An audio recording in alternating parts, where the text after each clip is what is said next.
Miss Dorothy, you don't walk through the woods too good anymore. No. We sure need to clean this up, don't we? Yeah. That's the thing about bushes. They'll grow when you're not looking. Oh, yeah. The last time I came over here was when we buried Eustace over here. Eustace, now tell me who Eustace was. Uncle Emmanuel's son. That was in 1990. Was it 90? Yep. I'm looking at the grave. Okay. Waldo.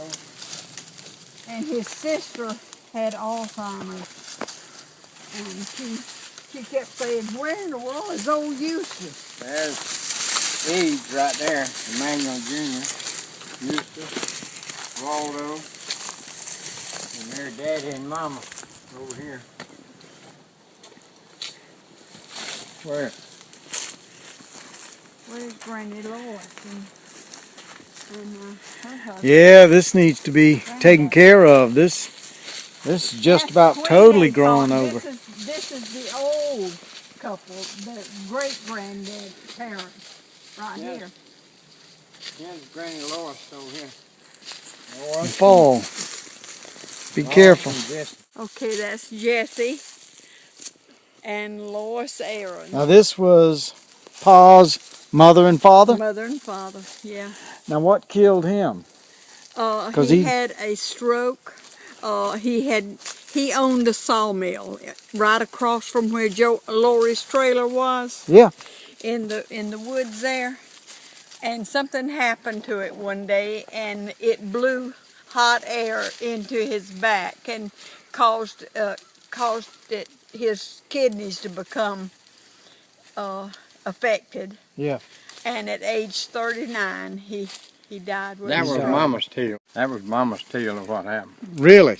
Well, what do you think happened? I don't know what happened. He had a. Did Pa never say? That's what Granny Lois had told her. He had a stroke, and he kept having pen strokes, and he like fat meat and all this, and he died at 39. All the rest of them died up in the 80s. So he's the one. He went early. Yeah. Yeah. He was the only one that went early. Well, your mama was about the most reliable historian in this whole area. Yes, she was. She knew more about everybody in Jenkins County than anybody Once else. she ever heard anything, she never forgot. There's a stone over there. Uncle Dan went to Hazel and said, you need to donate an acre of land for the Aycock Cemetery up there. Then if I done that, Uncle Dan, Ray, and what's the other? Dorothy Pearl. Dorothy Pearl would have an acre more than me. But he kept on begging and she done it.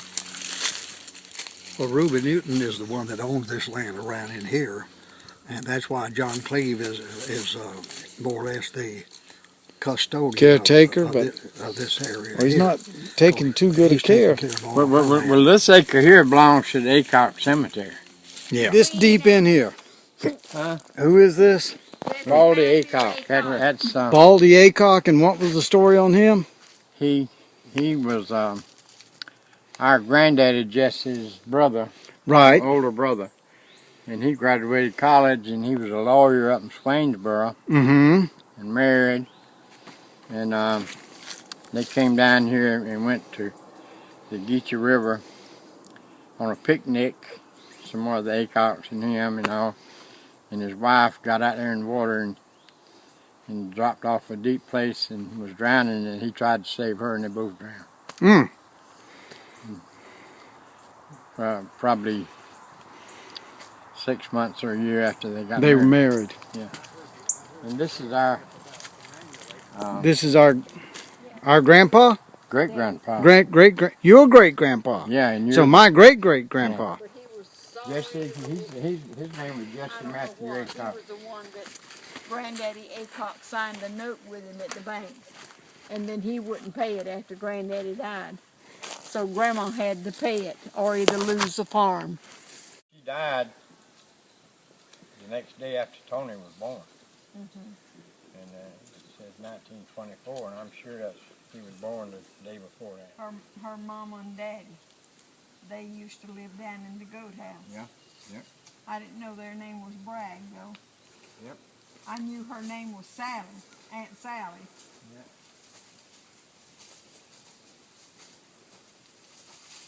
Is that the best way to get out, J-Bo? It's the only way that you need to do it. Otherwise, you'd have to climb the fence. I sure don't want to climb the fence.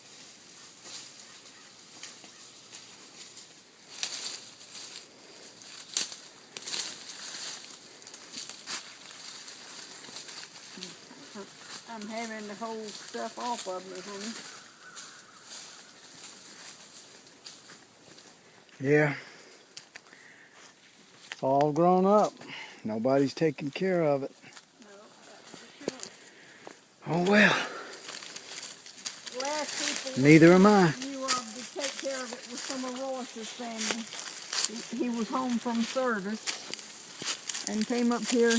He had heard about the cemetery, how it was overgrown, and he came up here to work on it. Well, like I said, this is one of the fallacies of trying to have a family cemetery. Yeah. People move off, die off. They forget about it, go don't they, up, and Daddy? They just neglect it. They don't care anything about it.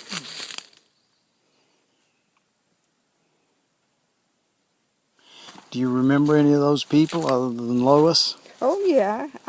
No. Yeah, I remember all of the Uncle Emmanuel's sons, Eustace and Waldo and Age. They were all your uncles or Cousins. Cousins. Okay. But older than you. Yeah. First cousins once removed. Okay. They were Daddy's first cousins. Gotcha. And where did they live? Around here somewhere? Age and Waldo were retired from the service. Yeah. They were in military. And Eustace, he used to call him useless because they didn't figure he did anything. I don't really know what he did. But Uncle Emmanuel's place was right down on 25 South, just past the Jim Aycock house. Yeah. On the right, next to where that little pond runs under the road and goes by there. He had a store, a country store, and Yeah. it was a combination house and store. And that's what I remember about him. I can't even place his face in my mind. I can't remember his face. What he looked like, huh? But now the boys, I remember them. And Age was full of fun, but he was an alcoholic. Let's get you And he drank. through here. He drank almost constantly when he wasn't on duty, with the service. Yeah. And yet he lived to be the oldest one. Well, drinking must have been good for him. Must have. Yeah. Anyway, It worked for some people. He would he'd come around and he'd tease the children. He'd say, "I'm full of the devil, ain't I?"